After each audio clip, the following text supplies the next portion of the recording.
আসসালামু আলাইকুম, সবাই কেমন আছেন? আশা করি সবাই ভালো আছেন। আলহামদুলিল্লাহ, আমরাও ভালো আছি।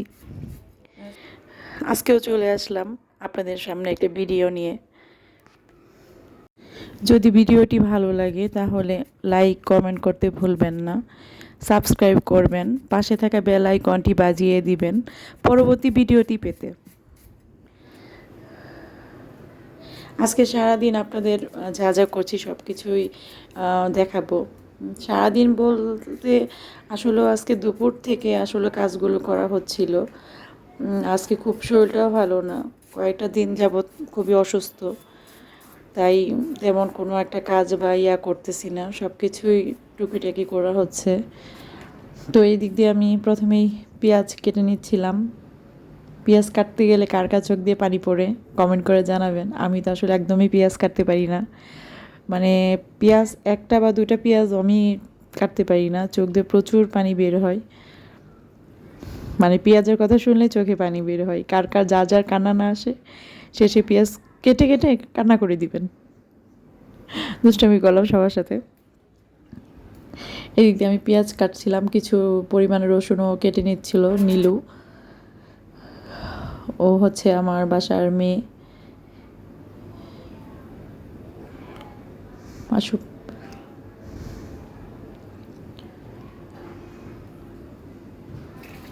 তারপর শাকগুলো কাটছিলাম। আজকে দুপুরবেলা রান্না করব, হালকা পাতলায় রান্না বান্না করব, তেমন কিছু একটা করব না। শাক, মাছ ভাজি, ভর্তা ভাজি কিছু একটা এরকমই করব।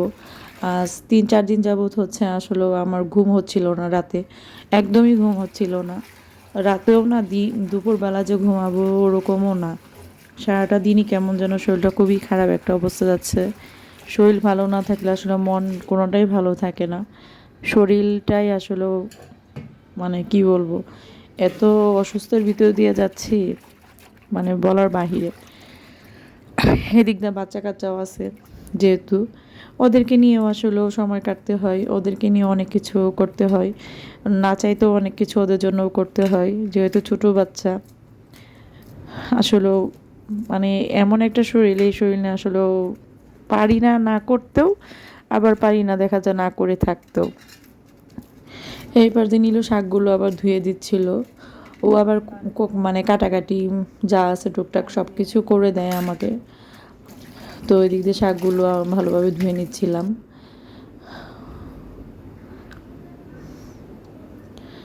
তারপর মাছগুলো কেটে নিচ্ছিলাম, মাছগুলো বলতে মাছ কেটে নিচ্ছিলাম।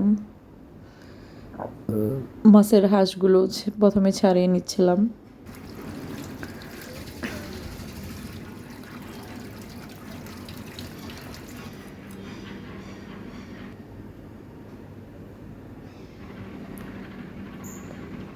আপনারা যারা যারা আমার এই ভিডিওটি দেখতেছেন সবাই একটি করে লাইক দিয়ে যাবেন। যদি ভালো লাগে তাহলে লাইক করবেন, কমেন্ট করবেন। কোনো কিছু জানার থাকলে অবশ্যই কমেন্টের মাধ্যমে জানতে যাবেন। আমার যদি কোনো ভুল থাকে তাহলে সেটাও আমাকে জানাবেন। কোনো কিছু ভালো না লাগলেও সেটাও আমাকে বলে দিবেন। মাছটাকে ভালোভাবে পরিষ্কার করে ধুয়ে নিচ্ছি, ধোয়ার পরে কেটে নিব। মাছের হাঁস ছাড়ানোর পর মাছটাকে কেটে নিচ্ছিলাম। এই মাছটা আসলে কিনা হয়েছিল ছোট, খুব বেশি একটা বড় সাইজ না। এটাকে যে লবণ ইলিশ বা নোনা ইলিশ যাকে বলে সেইটা বানানোর জন্য আসলে সময় বা শরীর কোনোটাই দিক দিয়ে ভালো লাগছিল না দেখে ওটা আসলে আর বানানো হয়নি। তো পরবর্তীতে আবার মাছ আনা হলে তখন হয়তো বা বানাবো।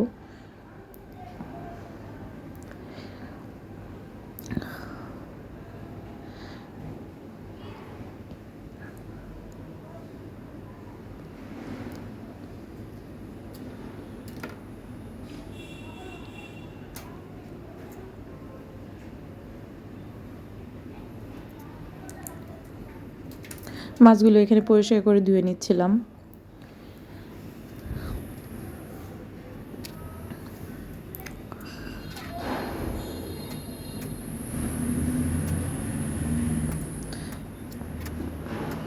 মানে আমি বাসায় একাই থাকি তো, আর বাচ্চা কাচ্চা 2জন।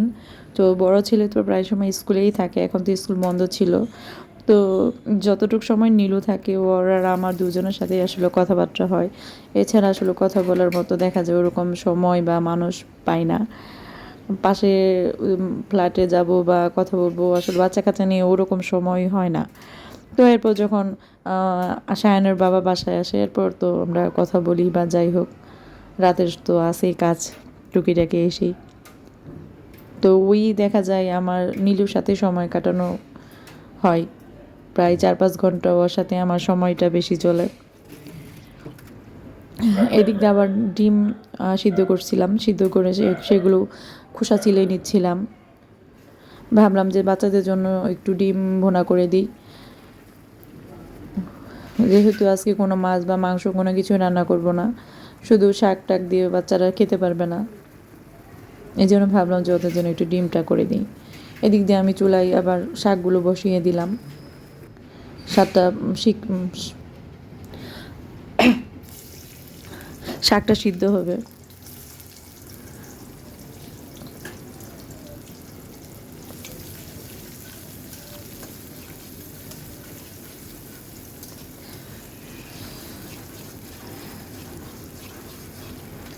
এপাশ থেকে শাকটা আমার ভাপ দেওয়া প্রায় শেষ, এখন আমি এটাকে বাগার দিব।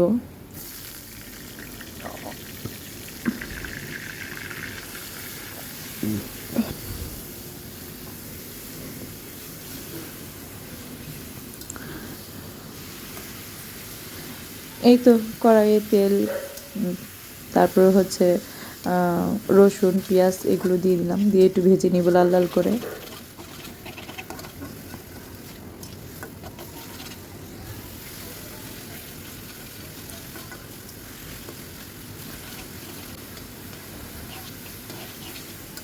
এর মাঝখানে শাকগুলো ঢেলে দিলাম, দিয়ে ভালোভাবে নেড়ে চেড়ে নামিয়ে নিব।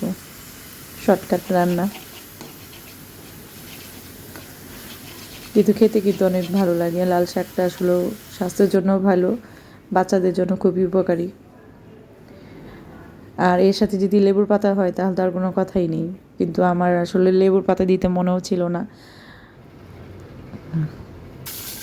লাল শাক, ডেটা শাক, এগুলো তো লেবুর পাতা দিলে অনেক ভালো লাগে, ফ্লেভারটা ভালো আসে।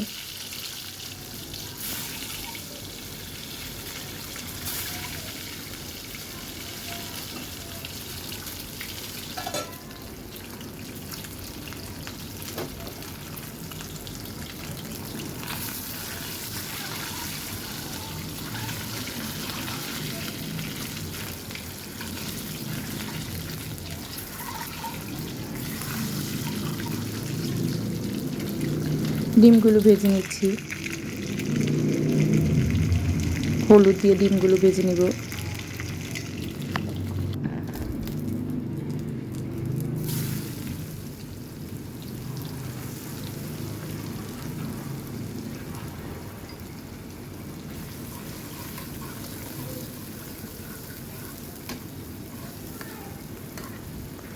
মানে আমরা মেয়েরা যত অসুস্থই থাকি না কেন, আমাদের প্রতিদিনের রুটিনে রান্নাটা থাকবেই।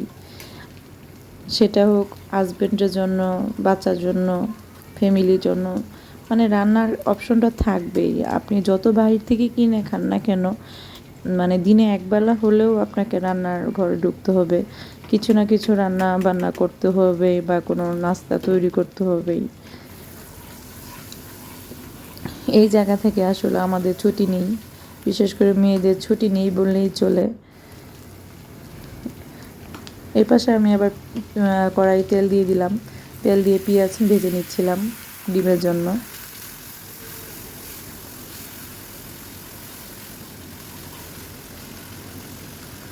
পেঁয়াজ একটু ভেজে নিয়ে এর মধ্যে মশলা দিয়ে দিব, হলুদ, মরিচ, ধনিয়া, একটু আদা বাটা, এই দিয়ে মশলাটাকে কষিয়ে নিব। কারণ ডিমে আসলে এত মশলা মনে হয় যায় না, কম পরিমাণ দিলেই ভালো হয়।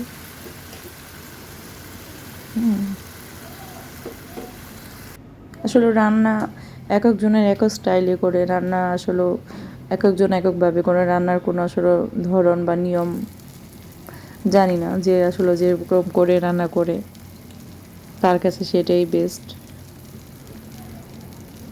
আর এদিক দিয়ে আমি ডিমগুলো দিয়ে দিলাম, ভিজে রাখা ডিমগুলো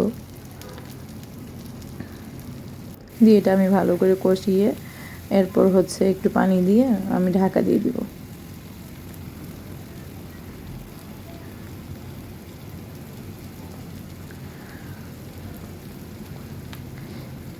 এই তো ইলিশ মাছগুলো যে কেটেছিলাম সেগুলোই ভাবলাম যে কি করব, পরে ভাবলাম যেহেতু ছোটো ইলিশ বেজেই ফেলি। এরপর এখানে একটু লবণ, হলুদ, মরিচের গুঁড়ো দিয়ে মাখিয়ে ভালোভাবে সরিষার তেল দিয়ে ভাজলাম।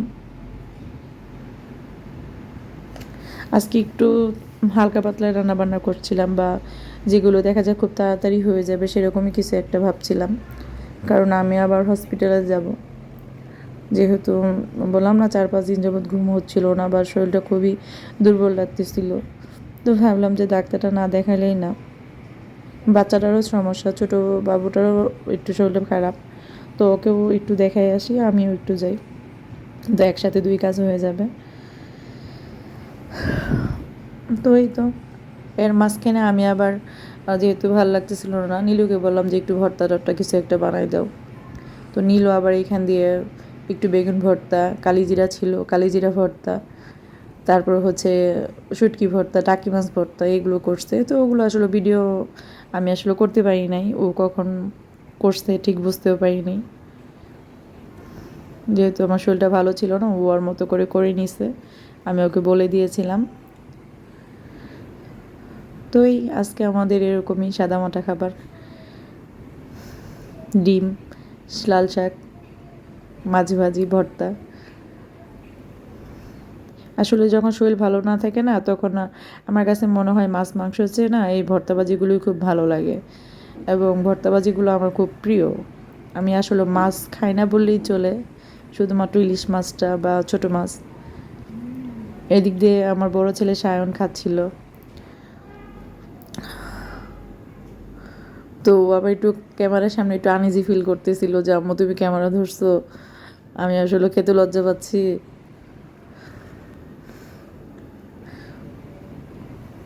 ছোট বাচ্চা আসলে, সবাই ওদের জন্য দোয়া করবেন, আল্লাহ তাআলা যেন আমার 2টা বাচ্চাকে খুব ভালো রাখে, সুস্থ রাখে, ওদের জন্য দোয়া করবেন।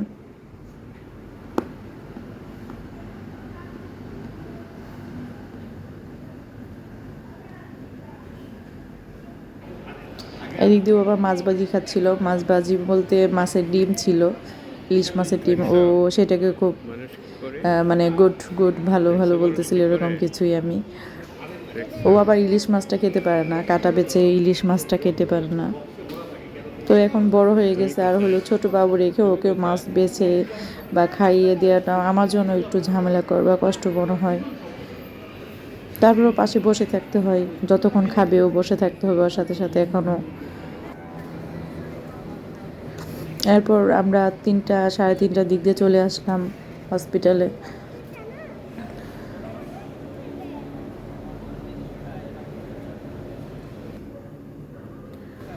এখানে এসে প্রথমে বাবুকে ডক্টর দেখাইলাম। ওর প্রায় দেখা যায় ওর সিরিয়াল পাইতে অনেক সময় লেগে যায়, 3 মাস 4 মাস এরকম শিডিউল দিয়ে রাখতে হয় আগে থেকেই। তো এইবার মনে হয় 6 মাস পর ওর শিডিউল আসলো। তো 6 মাস আগে ডক্টর দেখে আমরা অ্যাপয়েন্টমেন্ট দিয়ে আসছিলাম। তো এই 6 মাস পর আজকে ওর জন্য যাওয়া হইলো। ওর জন্য দোয়া করবেন, আমার ছোটো ছেলেটার জন্য বেশি বেশি করে দোয়া করবেন, আল্লাহ যেন ওকে সুস্থ করে দেয়, ওকে ভালো করে দেয়। আপনাদের কাছে এটাই চাওয়া।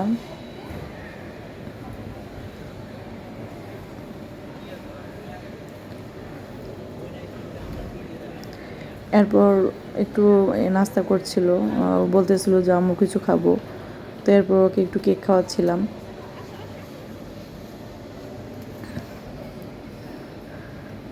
এই তো আমার ছোটো ছেলে আয়ান, বড় ছেলে সায়ন। আপনারা সবাই ওদের জন্য দোয়া করবেন, ওরা যেন ভালো থাকে, সুস্থ থাকে, এই কামনাই করবেন। আল্লাহ যেন প্রতিটা সন্তানকেই সুস্থ রাখে, প্রতিটা মার বাবা মার সন্তানগুলোকে যেন আল্লাহ তাআলা ভালো রাখে, আমরাও দোয়া করি। কারণ সন্তান যে কী জিনিস মার কাছে একমাত্র মাই বুঝতে পারে। আল্লাহ পৃথিবীতে সকল সন্তানদেরকে সুস্থ করে রাখুক, ভালো রাখুক। হসপিটালে আসলে আসলে বোঝা যায় রোগী কী জিনিস, অনেক রোগী। তাদেরকে দেখে মনে হয় যে না আলহামদুলিল্লাহ আমরা তাদের চেয়ে অনেক ভালো আছি। তারপর আমরা ডাক্তার দেখিয়ে বাসায় চলে আসলাম। এই ভিডিওটি যদি আপনাদের ভালো লাগে তাহলে লাইক, কমেন্ট, শেয়ার করতে ভুলবেন না। পাশে থাকা বেল আইকনটি বাজিয়ে দিবেন।